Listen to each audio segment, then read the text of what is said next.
When I was a kid, I really don't remember having a family pet.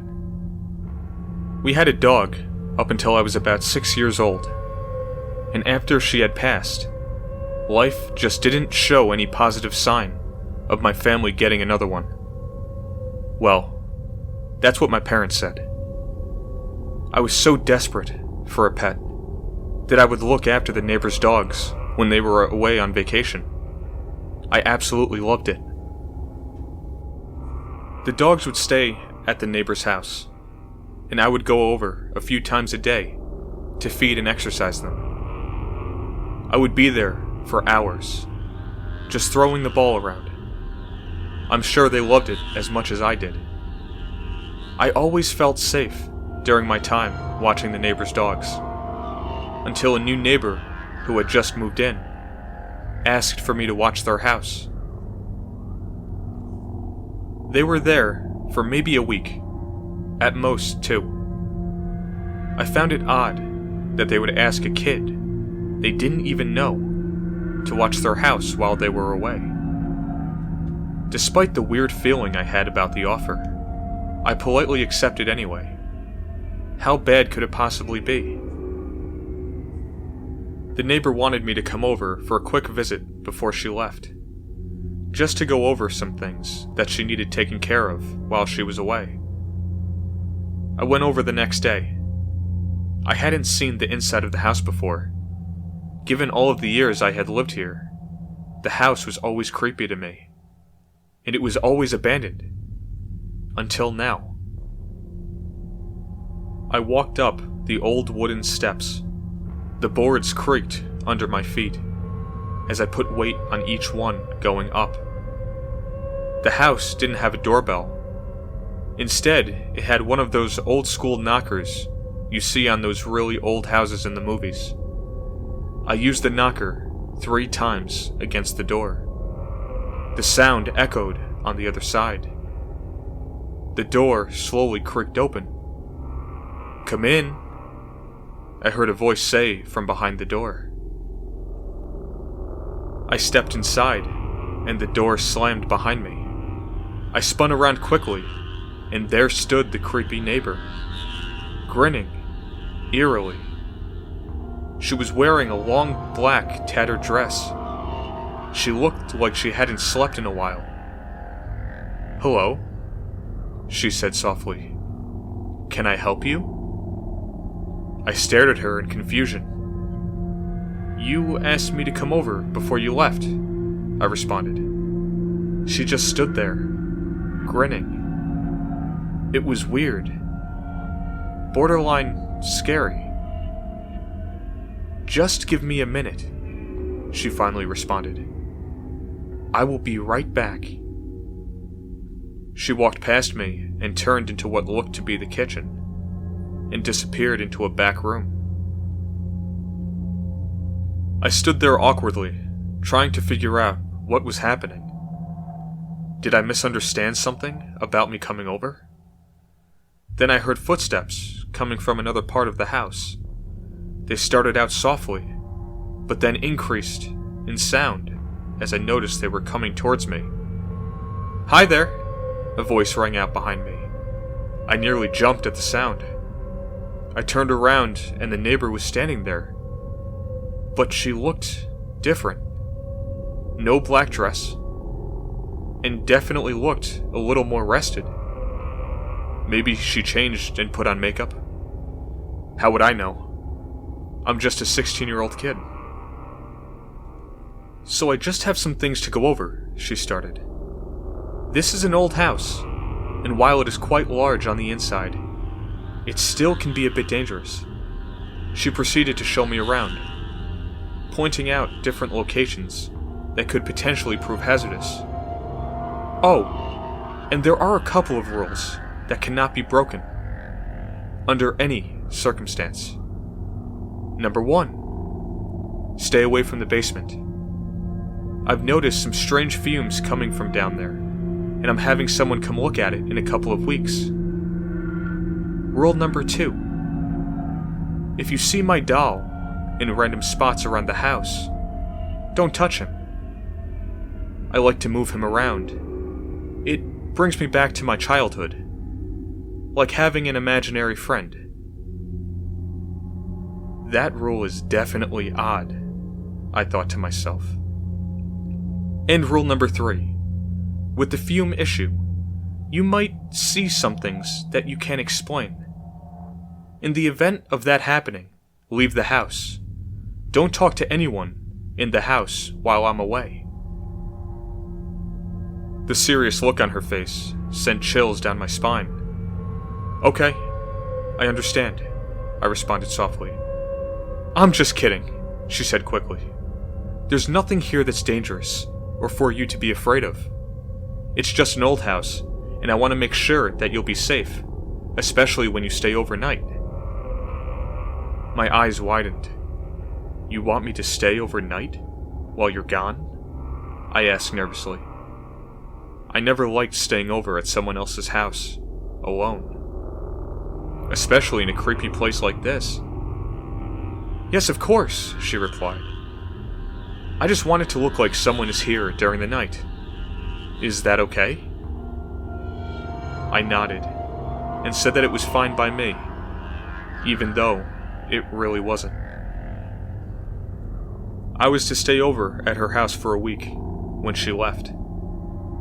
I dragged everything that I needed over to her house. Not that I couldn't walk home if I forgot something. The house was quiet, minus the creaking and the popping of the old house settling. I decided to bring my things up to the guest bedroom and unpack. As I made my way upstairs, I noticed across from the room that I was staying in was the master bedroom. There, sitting in a tiny wooden chair, sat the creepiest doll I had ever seen. It looked like a male cloth doll with glass eyes and blonde hair. It had a sinister-looking grin painted on its face. After I had my fill of looking at the doll, I decided to close the door to the master bedroom, just so I didn't have to see it the rest of my time here. After I was settled, I went back downstairs to make dinner and watch some TV before bed. I laughed to myself. It really wasn't that bad after all, staying in the house alone. In fact, it was kind of peaceful. I finished dinner and turned the TV off and made my way up to the guest room. I caught myself checking to see if the door to the master bedroom was still closed. Of course, it was. Better safe than sorry, I guess. I climbed into bed, shut off the light, and started to fall asleep. I woke up in the middle of the night to use the bathroom. Luckily, it was right next to the guest room, so I hastily made my way in to do my business. Once finished, I washed up and made my way back to the room. I glanced over towards the master bedroom. The door was ajar. I knew for a fact I didn't leave that open. I rushed over and closed the door, making sure this time it wasn't accidentally going to reopen. I returned to my room and climbed back into bed. I knew I should be more concerned, but I couldn't help but feel so relaxed and sleepy. My eyelids slowly closed, bringing on the peaceful darkness of sleep. My mind started to drift when I heard a scratching sound on the wall near the right side of the bed. It would go on for about a minute, and then stop, and then start again. I opened up my eyes and was met with the view of the ceiling above me. I slowly turned towards the sound near the wall, but it was too dark to see. The sound had stopped, and I decided not to investigate further. As I went to roll over, I noticed movement on the nightstand. I tried to get a closer look when I was met with a sinister stare back from a pair of what looked to be glass eyes. They started to slowly move towards me, onto the bed. As they got closer, I could make out the sinister painted-on smile, grinning with intent. It then stopped and just stared. I then heard the most horrific voice come from that doll. "Get out!" I launched myself up in a cold sweat. My heart was racing. I turned the light on and looked around the room. It was just a dream. I peered out into the hallway and saw the door was still closed to the master bedroom. I sat on the ground, laughing to myself. How could I be so foolish? I sat there for a while, giving my heart a chance to relax. When I was satisfied, I pulled myself up, but as I did, I noticed blunt, lumbering footsteps coming from downstairs. I crept down the stairway into the living room. Of course, nothing. I decided to investigate further, which meant venturing into the kitchen. When I entered the doorway, the neighbor was standing at the window, wearing the long tattered dress, looking out into the front yard. "What are you doing here?" she asked without turning. I was shocked and confused, but mainly scared. Instead of trying to explain, I turned quickly, bounded up the stairs into the guest room, grabbed my things, and rushed back downstairs toward the front door. As I passed the kitchen, the neighbor had moved into the middle of the room, surrounded by what looked to be gasoline jugs. She lit a match. "If he won't stay with me, then I will take him from the world. He is mine," she screamed as she dropped the match. At that, I swung the door open and sprinted down the front steps. I could feel the heat of the flames radiating from the house. The sounds of wood snapping and burning filled the air. I didn't look back. I just kept running until I reached my parents' house.